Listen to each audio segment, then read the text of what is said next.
معرفة.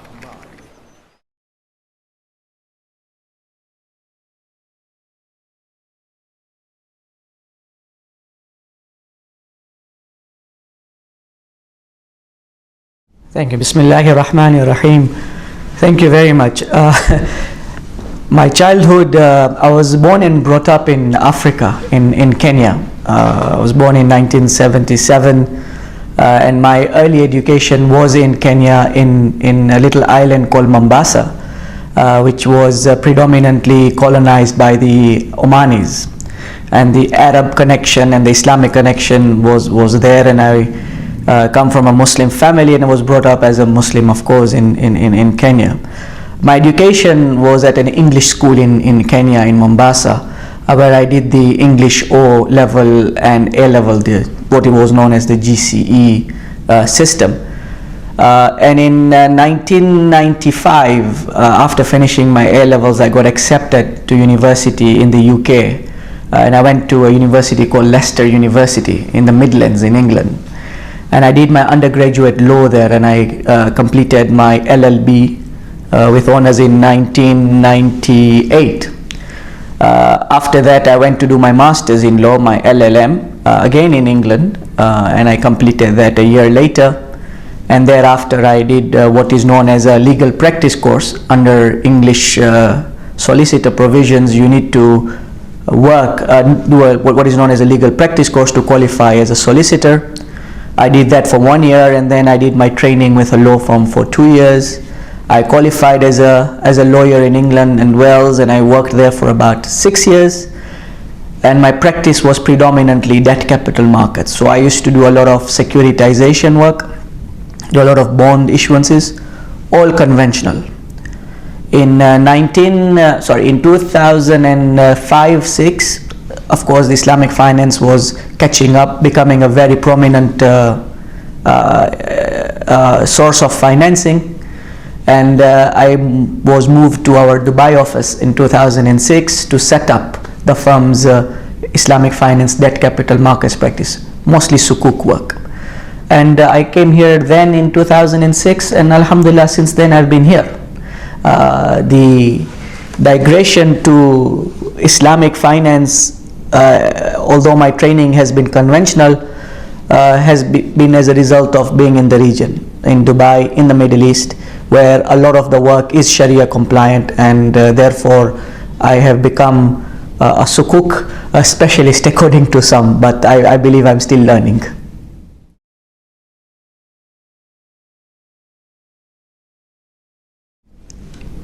The sukuk industry, as you know, has grown tremendously. At the moment we have over $134 billion worth of sukuk issued and outstanding in the market globally, something that has come from non-existent about 10 years ago to where it is at the size it is today. I think that's a phenomenal growth. With the growth, unfortunately, come challenges as well and difficulties. What has happened over the last 5 to 6 years is that people have become complacent when it comes to innovation. The sukuk industry has become an ijara-based structure because that's the easiest structure, that's the most recognized structure, but that is not necessarily the most relevant structure for every sukuk issuance. My feeling, the biggest challenge is that if we practitioners do not get ourselves into R&D, research and development on new structures, we will stagnate. We will stagnate, and we will not see the growth that we are seeing at the moment in Islamic finance. So I believe the biggest challenge we face is ourselves and our investment in R&D and our ability to innovate new structures using new asset classes. That is my belief, that is the biggest challenge we face.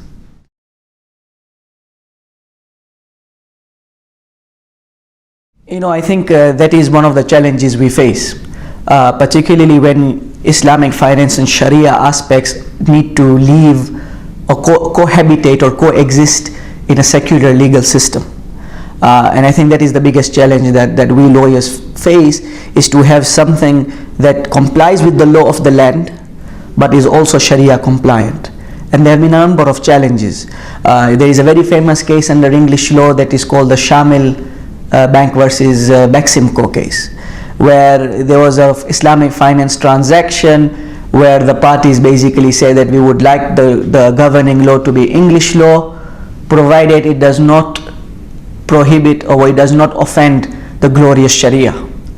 This was disputed. It went into the court in England and Wales, up to the Court of Appeal, and the Court of Appeal said that in England that we are not here to decide whether something is Sharia compliant or not. The contract says that it is governed by English law. We will apply English law, and under the Rome Convention, the governing law should always be a law of a nation, not a national law of Sharia. This was an awakening call for all lawyers who practice within the sphere of Islamic finance. Why do I say that? Because that was to us a warning that if it goes to a court in England, using that example that I just gave, the court are not going to look at it, is this Sharia compliant or not? They're going to look at it that the governing law is English law, and we need to make sure that it complies with English law. Therefore, we need to make sure that all our Sharia compliant documents are drafted in such a way that do not offend Sharia, but also comply with the law of the land that the governing law is. And I think that has been a challenge, and so far a lot of jurisdictions have changed their laws to allow Sharia structures to be utilized. So under the English government, the UK government, they brought in what is known as the Alternative Financial Investment Bond, AFIB it is called, which changed the laws to allow Sharia compliant structures to be used, to be enforceable, and still have the text neutral treatment. So I think at the moment we still have to work within the parameters we have. We need to make sure that Sharia works with the laws of the land we go and we subscribe to. However, there are certain laws that are already recognizing Sharia structures, and England is one. A lot of other jurisdictions already do that as well. France does it. A lot of jurisdictions in Africa are already taking Islamic finance structures as acceptable under the law of the land. So I think we're seeing a convergence of these diametrically opposed issues sometimes, and I think inshallah with time you will have a merger of these contradicting at times jurisdictional issues.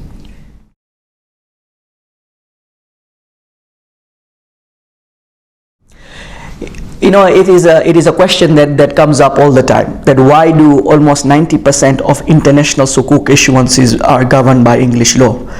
I think there is something to be said about English law, its maturity, the use of the English courts, their maturity, and the fact that you have laws that date back up to 1600s, case studies and case laws that go up to 1600s that give you a very solid background of legal analysis. It is that maturity that I think we need to take benefit of.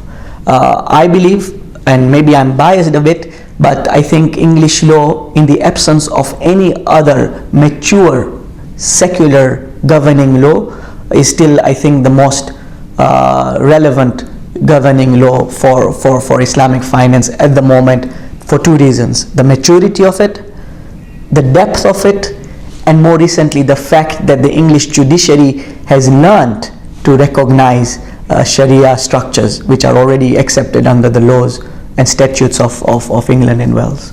So until there is a better alternative, I think English law will survive, will be the option, until and unless we come up with a better solution.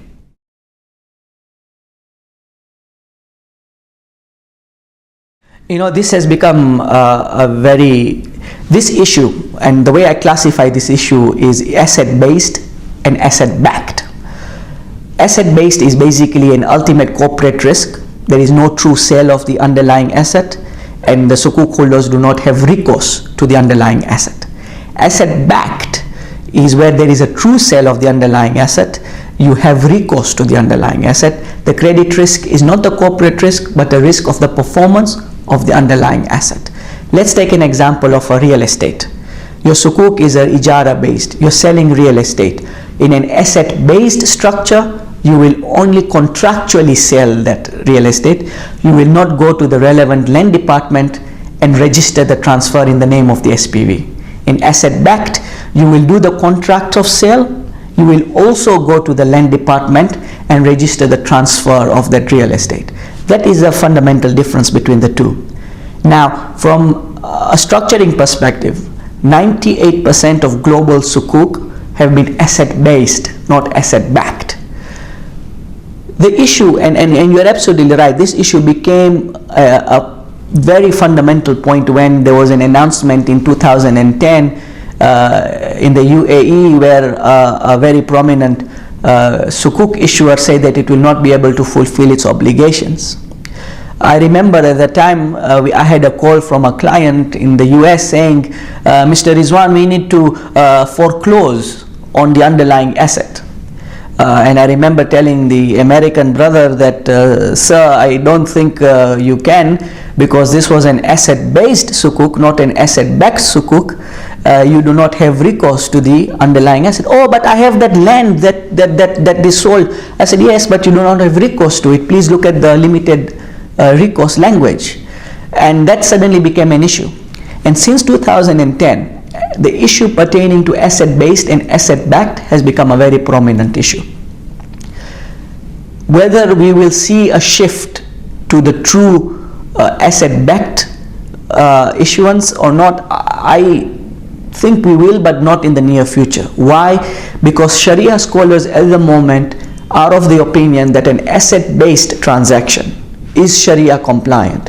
Why? Because from a Shar'an perspective, they say when a contract of sale has happened, from a Sharia perspective, the sale has happened. Sharia does not need to get confirmation that actually the registration has taken place at the land department.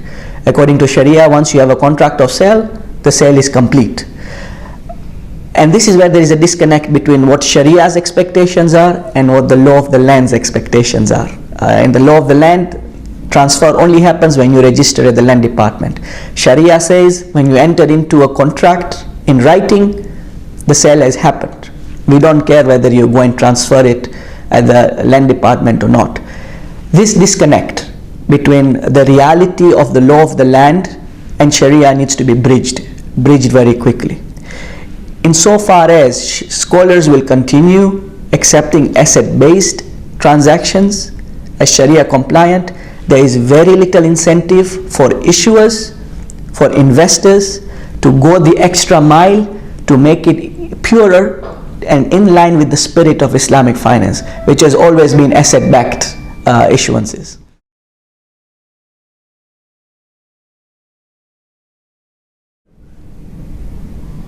There are two things that I think we should bear in mind.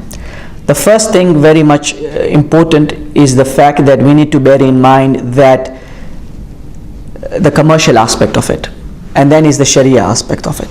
Touching on the commercial aspect first, I think when you're drafting rules and regulations for a law, for a jurisdiction, for sukuk, I think it needs to be very clear that the tax aspects are neutralized. So people are incentivized to do Sharia compliant structures so that they do not believe that they're going to be unduly taxed on those structures. And this is something that the UK government has done and a lot of Western jurisdictions have done where they have tax liability. So that's the commercial aspect, that if that tax liability is neutralized, people are then incentivized to do Islamic finance. That's one. The other thing that needs to be borne in mind is that a lot of the laws of the land need to understand the structures that are being utilized. The murabaha, the musharaka, the mudarabas, and the ijara, which is ijara is very much utilized in conventional financing, but the others are less so in the true spirit. I think if we had a clean slate, we had a blank canvas, and we were able to draft new rules and regulations and laws to facilitate Islamic finance, then I think we would start from scratch and draft it in a manner that would comply with the core principles of Islamic finance. But we live in an environment where the laws are already in place. We have to work with what we have. We have to work with the parameters that have already been set by secular laws, be it in the Middle East, be it in the Western world.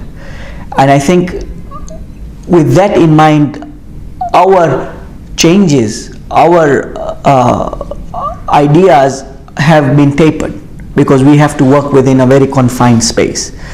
Alhamdulillah, I think a lot of jurisdictions and a lot of countries have done well to introduce Islamic finance within those parameters that they have.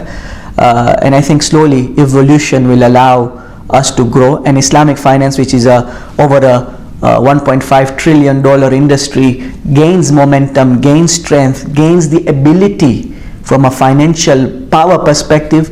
We will be able to influence a lot more changes. So I believe it is a bit of a reverse engineering. We need to be big and strong to be able to enforce changes to facilitate Islamic finance in some of these jurisdictions, rather than the other way around, where we will have the laws first and then do the issuances.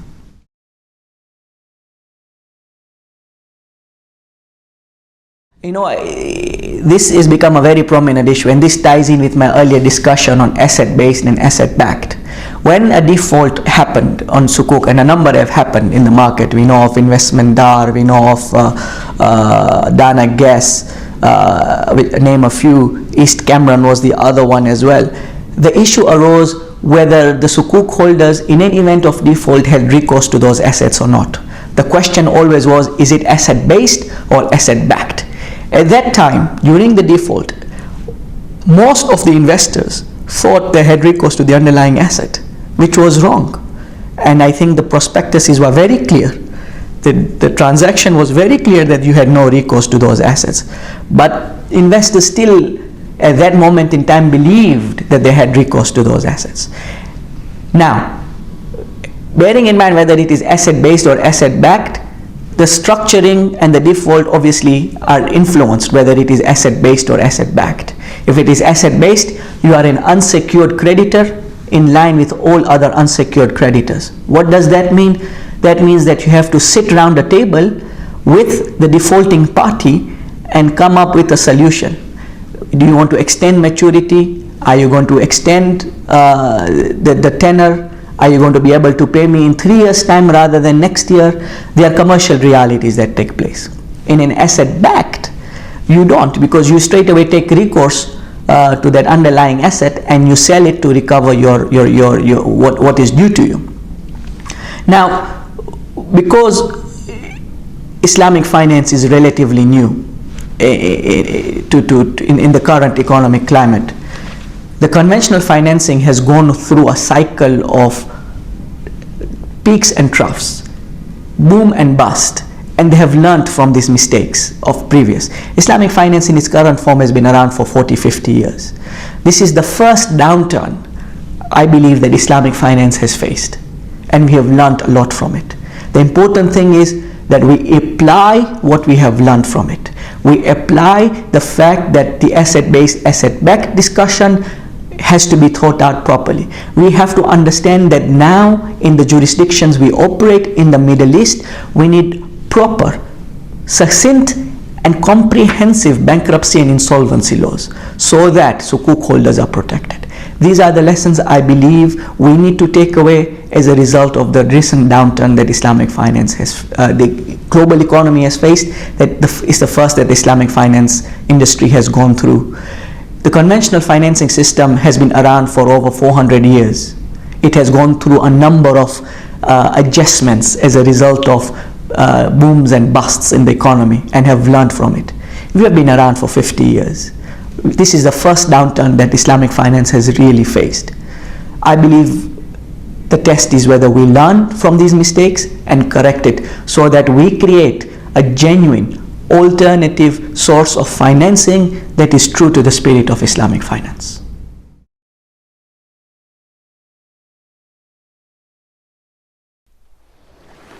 معرفة